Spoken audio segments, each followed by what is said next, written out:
Hi there, pre-Kers. My name is Liz and I am Kenzie's aunt. I heard that Kenzie, you're the star of the week this week, and I thought it would be fun to surprise you with a special story since we can't visit you and have lunch with you right now. I asked my kindergartners, I'm a kindergarten teacher, so in a couple years you guys will be in kindergarten. I asked my kindergartners what story they thought you would like to hear the most. And we just finished up learning about Goldilocks and the Three Bears. So I'm sure lots of you have heard the story of Goldilocks and the Three Bears. Well, we have a book at our school called Santa Claus and the Three Bears. And this is similar to Goldilocks and the Three Bears, but it has a Christmas twist. I hope you love this story as much as my class loves this story. Santa Claus and the Three Bears by Maria Magnudo. Once upon a time, there were 3 bears. A great big papa bear, a middle-sized mama bear, and a wee little baby bear. It was Christmas Eve, and they were busy decorating their house with holly, berries, and icicles. Papa Bear was bringing in a tree from the forest. Mama Bear was preparing Christmas pudding, and Baby Bear was busy getting in the way. Even though he was a baby, he was still pretty big. The stockings were hung and the tree was decorated when Mama Bear called everyone to dinner. She put the Christmas pudding in a great big bowl for Papa Bear. She put some in a medium-sized bowl for herself, and she put some in a wee little bowl for Baby Bear. But when they sat down to eat, the pudding was too hot. "Let's take a walk while the pudding cools," said Papa Bear. "We can see all the Christmas lights," said Mama Bear. "I'm coming too," said Baby Bear, and the 3 bears set out together. Meanwhile, Santa had finished delivering presents to everyone in the southern hemisphere, and he was halfway through the northern part of the world when his sleigh landed on the roof of the 3 bears' house. All 3 bears were on Santa's list to get presents this year. Ho, ho, ho! Their house shook and rumbled as Santa Claus tumbled down the chimney. Santa stood up and brushed himself off. He looked around and saw the pudding on the table. After eating milk and cookies all night, Santa thought, that pudding looked tasty and warm. "Christmas pudding? Oh, what a splendid idea!" Santa exclaimed, and he took a spoonful from the great big bowl. "Ho, ho, ho, ho! This pudding is too hot," he said, and he tasted the pudding in the middle-sized bowl. "Ho, ho! This pudding, much too cold." He decided to move on to the pudding in the wee little bowl. "Ho, ho, ho! This pudding, it's just right," he said, and he ate it all up. Then Santa Claus sat down in Papa Bear's chair. "This chair's much too hard," he said. He sat down in Mama Bear's chair. "This chair, too soft."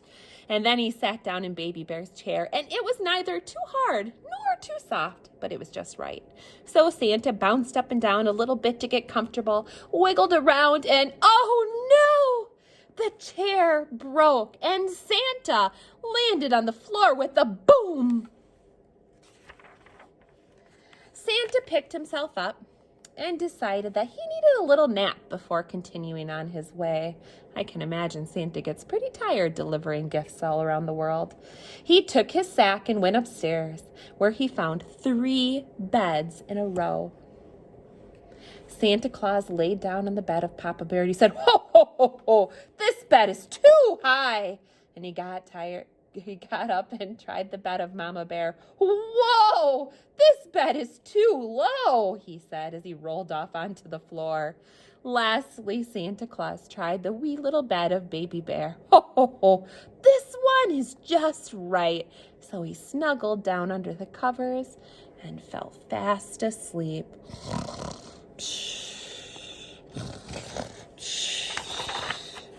By this time, the 3 bears were returning home.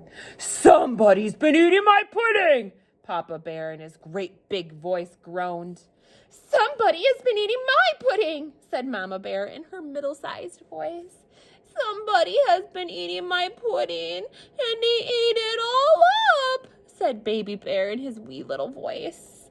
The three bears looked around and they saw that someone had indeed been in their house. Somebody's been sitting in my chair, said Papa Bear in his great big voice. Somebody has been sitting in my chair, said Mama Bear in her middle voice. Somebody had been sitting in my chair, said Baby Bear in his wee little voice, and they broke it all to pieces. Poor Baby Bear. The three bears ran upstairs to see if they could find this mysterious visitor. Somebody's been sleeping in my bed, said Papa Bear in his great big voice. Somebody has been sleeping in my bed, said Mama Bear in her middle-sized voice. Somebody has been sleeping in my bed, said Baby Bear, and who could it be?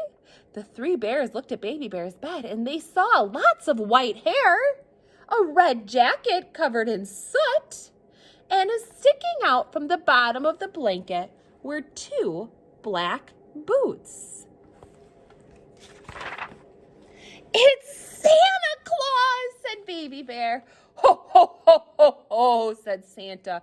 Promise you won't tell anyone you saw me, please. Then Santa reached into his sack and pulled out a great big present for Baby Bear, a middle-sized present for Mama Bear, and a wee little present for Papa Bear, and they were all quite happy. Can I open it, please? Can I open it, Mama? No, not until morning, said Mama Bear. Morning, said Santa. I better get on my way. The three bears felt the house rumble and shake as Santa went up the chimney and back to his sleigh. Sorry about the chair, Santa said. I'll bring you a new one next year. Ho, ho, ho. And with that, Santa shook the reins in the sleigh and took off into the night. Merry Christmas to all. The end. Did you see some similarities between Santa Claus and the Three Bears and Goldilocks and the Three Bears? What great stories. Well, thank you, Kenzie, for letting me read to your class, and I hope you're having the very best week as the star student. I can't wait to see you next week. Love you. Bye, guys.